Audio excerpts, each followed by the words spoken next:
Hello students, good morning. How are you all? I wish you all fine.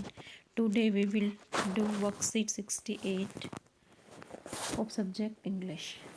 In this worksheet we will read lesson 10 of your moments book. Lesson 10, The Beggar. Okay. The Beggar is the story of transformation of a drunkard beggar into a hard-working person set in a Russian backdrop. Title ही आपको पता है the bagger है, तो इसमें bagger ही होता है। Bagger की ये स्टोरी है कि कैसे वो ट्रांसफॉर्मेशन होता है, उसका परिवर्तन होता है। पहले वो क्या होता है, एक पियक्कड़ सा बैगर होता है, भिखारी होता है, और कैसे वो एक हार्ड वर्किंग पर्सन बनता है। तो ये रशियन बैकग्राउंड है इसकी स्टोरी की। Lushkoff the beggar lied to make money. Lushkoff जो है लाइट झूठ बोलता है पैसे मांगने के लिए। Sergei the advocate was clever enough to detect that the beggar was a liar. अब सरगई क्या है, एडवोकेट है, वो बड़ी चालाकी से ये पता कर लेता है कि बैगर जो है वो झूठा है। He threatened to take him to the police, जो उसे धमकाता है कि उसे पुलिस के पास लेकर जाएगा। The beggar said he wanted to work but nobody offered him any work. वो कहता है वो काम करना चाहता है लेकिन कोई बैगर को काम ही नहीं देता है। Sergei gave him work of chopping would for him. Sergei उसको काम देता है कि वो उसके घर में लकड़ियों को काटेगा। The cook Olga felt offended on arrival of Lushkoff as he was under the influence of alcohol and could barely stand on his feet. अब ओल्गा जो है वो कुक होती है सरगई के घर में। उसको बड़े अजीब लगता है एक शराबी जो है लस्काफ, ऐसा शराबी जिससे खड़ा भी नहीं हुआ जा सका, वो उसके घर में काम करेगा उसी घर में। She was empathetic towards him and did the work on his part. बाद में उसको एम्पैथेटिक फीलिंग करती है और उसका काम भी वो करती है। She kept rebuking to improve him and fed him well. वो उसे जो है रिबुक करती रहती है, भला बुरा कहती रहती है, लेकिन उसको जो है इम्प्रूव करने के लिए उसको भला बुरा कहते हैं, उसको खाना भी खिलाती है। Lushkoff gave up drinking and started working hard due to caring and empathic attitude of Olga. Lushkoff अब पीना छोड़ देता है, मेहनत करता है। क्यों? क्योंकि ओल्गा का जो एम्पैथेटिक एटीट्यूड था उससे उसके अंदर चेंज आ जाता है कि ओल्गा कैसे उसकी केयर करती है। Sergei was pleasantly surprised to meet Lushkoff after 2 years। Sergei बड़ा ही जो है सरप्राइज होता है जब वो लस्काफ को मिलता है 2 साल के बाद।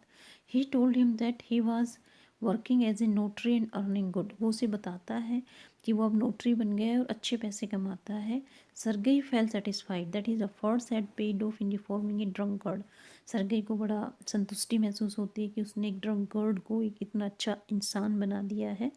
लस्काफ told Sergei that it was not for him but for his cook Olga that he was a changed man. Lushkoff कहते हैं कि सरगई के कारण वो नहीं बदला, बल्कि जो कुक ओल्गा है उसने उसको बदला है।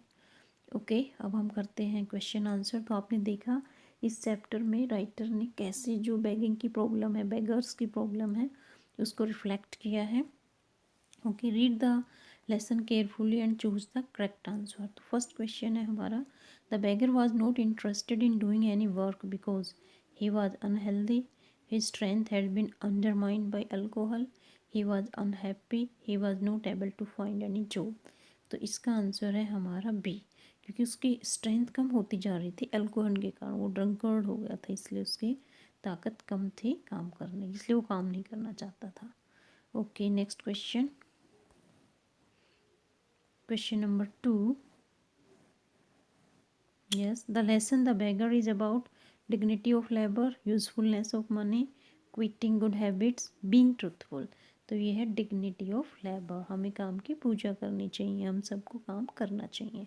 Third question is Lushkoff changed mainly owing to Olga's negative attitude, working on his part, empathetic and caring attitude, shedding tears for him. तो इसका answer empathetic and caring attitude. वो उसकी बड़ी केयर करती थी ओल्गा, उसके प्रति एम्पैथी रखती थी, जिसके कारण ही लस्काफ चेंज हुआ था। Okay, now section B of question answer, read the lesson carefully and answer the following questions. तो स्टूडेंट इसमें बार बार कह रहा है रीड द लेसन, आपको सारा लेसन ये पढ़ना है, फिर आपको क्वेश्चंस के आंसर देने हैं। ओके, फर्स्ट क्वेश्चन है हमारा 20 to 30 वर्ड्स में आपको आंसर देना है, वेरी शॉर्ट क्वेश्चन है ये। Why did Sergei threatens Lushkoff to call the police. Sergei ने लस्काफ को क्यों धमकाया कि वो पुलिस को बुला लेगा? तो देखिए इसका answer, yes the beggar Lushkoff requested Sergei to have pity on him. Beggar Lushkoff beggar Lushkoff जो है वो रिक्वेस्ट करता है सरगई के कि वो उसके ऊपर दया करें and give him some money to feed himself, उसे कुछ पैसे दे, उसने खाना भी नहीं खाया है लस्काफ ने। Sergei had seen him earlier and knew that he was lying. Sergei को ध्यान आया कि उसने उसे पहले कहीं देखा है, वो जानता है और वो झूठ बोल रहा था। सो सरगई बिकेम फ्यूरियस, इससे सरगई को गुस्सा आ गया and threatened him to call the police, फिर उसने धमकाया कि वो पुलिस को बुला लेगा। Okay, next question is, yes, question number 2 is also very short answer type question, 20 to 30 words. Why did Lushkoff accept the job offer of Sergei? Lushkoff ने वो जॉब क्यों एक्सेप्ट कर ली जो सरगई ने उसे दी थी? वुड चॉपिंग की job दी थी, वो उसने क्यों एक्सेप्ट कर ली? Yes, Laskaf accepted the job offer because he was a proud man and he felt ashamed at having been trapped by his own words in front of Sergei. अब क्योंकि वो proud man था और उसने फिर शर्म आ रही थी, वो अपने ही जाल में फंस गया था क्योंकि वो कह रहा था कि कोई बैगर को जॉब नहीं देगा, अब जॉब दे रहा है तो उसको एक्सेप्ट करनी पड़ेगी। He wanted to prove that he could do honest work, वो प्रूव भी करना चाहता था कि वो ईमानदारी से भी काम कर सकता है। वैन गिवन द अपॉर्चुनिटी, यदि उसको कोई अपॉर्चुनिटी दी, इसलिए उसको एक्सेप्ट करनी पड़ी वो जॉब जो कि सरगई ने उसको दी। Now next question, question number 3। Yes, question number 3 is of 30 to 40 words. ये आपका शॉर्ट आंसर टाइप क्वेश्चन है। How did Olga behave with the beggar initially? Olga शुरू में बैगर से कैसा बिहेव किया? कैसा बिहेव किया उसने, ओल्गा ने? Yes, Olga behaved rudely with the bagger at first. शुरू में तो उसको बड़ा ही रूड वे से बिहेव किया उसने, ओल्गा ने। बट लेटर से played an important role in transforming the life of the beggar. बाद में उसने बड़ा इंपॉर्टेंट रोल प्ले किया बैगर की लाइफ को चेंज करने में विद हर वर्ड्स, अपने शब्दों से। She behaved in a shabby manner at first and called him drunkard. शुरू में उसने बड़े अजीब तरीके से बिहेव किया, उसको ड्रंकर्ड भी कहा, लेकिन बाद में ओल्गा की वजह से हमने स्टोरी में देखा कि लस्काफ चेंज हुआ था। Okay, next question is, yes, question number 4 is what work Lushkoff did before becoming a notary? Notary बनने से पहले लस्काफ क्या काम करता था? ये भी आपका शॉर्ट आंसर टाइप क्वेश्चन है 30 to 40 वर्ड्स में। तो देखिए इसका answer, yes, Sergei's friend needed a copywriter. Sergei के दोस्त को कॉपी राइटर की ज़रूरत थी। As Lushkoff was able to write, Lushkoff लिख सकता था। Therefore Sergei sent him to his friend, इसलिए सरगई ने उसे अपने दोस्त के पास भेजा था। So before becoming a notary Lushkoff was a copywriter. तो नोटरी बनने से पहले लस्काफ क्या था? कॉपी राइटर था। Okay, next question is, yes, question number 6 is begging is a social evil. Begging जो है वो सोशल इविल है, भीख मांगना जो है वो सामाजिक बुराई है। How can we help beggars discourage begging? हम बेगर्स को कैसे जो है हेल्प कर सकते हैं कि वो भीख ना मांगे? तो ये जो है हमारा लॉन्ग आंसर टाइप क्वेश्चन है, 100 to 120 वर्ड्स में हमें इसका आंसर देना है। तो देखिए इसका answer, yes, we can help beggars discourage begging by, हम हेल्प कर सकते हैं बेगर की कि वो भीख ना मांगे, इसके लिए डिस्करेज करके किस तरीके से, गिविंग देम एम्प्लॉयमेंट, हमें उनको नौकरी देकर हम ये काम कर सकते हैं कि वो भीख मांगना छोड़ दें, उनको नौकरी दें, giving them employment. Providing them with affordable food and other basic necessity of life, उनको खाना खिला के और उनकी जो बेसिक नेसेसिटी है उन वो चीज़ें दिला के। Giving their children education and telling him about the importance of education, उनके बच्चों को एजुकेशन देकर उनको बताएं कि एजुकेशन क्यों ज़रूरी है। Telling them importance of doing work, काम करने की इम्पोर्टेंस बताएं उन्हें। प्रोवाइडिंग देम शेल्टर, और उनको शेल्टर भी दे। तो ऐसे हम बेगर्स की हेल्प कर सकते हैं। Okay, next question is, yes, question number 7 is empathy and compassion can bring positive change in human being। empathy और compassion, सद्भावना, मनुष्य के अंदर पॉजिटिव चेंज लेकर आती हैं। Discuss with reference to the lesson, इसका भी आंसर हमें 100 to 120 वर्ड्स में देना है। लॉन्ग आंसर टाइप क्वेश्चन है ये, हमें चैप्टर से रेफरेंस लेना है कि कैसे एम्पैथी और कंपासन किसी इंसान के अंदर पॉजिटिव चेंज ला सकती हैं। दोनों अच्छी फीलिंग है, पॉजिटिव फीलिंग्स है। तो देखिए इसका आंसर,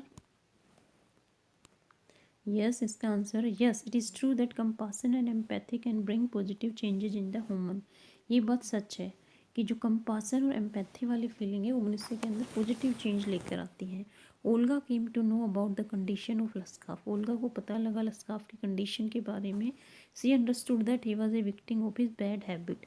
उसको पता था कि वो अपनी बुरी आदतों के कारण ही जो है उसी का शिकार है, एंड सर्कमस्टेंसेज और सिचुएशंस का। She help him by working in his place. इसलिए उसकी हेल्प करती है उसके स्थान पर काम कर चॉपिंग वुड वाला काम करके। When Laskaf gets love and compassion from others. जब लस्कास को इतना प्यार और ऐसी सद्भावना मिली, it arouses a feeling in his heart to improve and become a good man, and this makes him realise his mistakes. तो उसका मन किया कि वो भी एक अच्छा इंसान बने और उसे अपनी गलतियों का एहसास हुआ।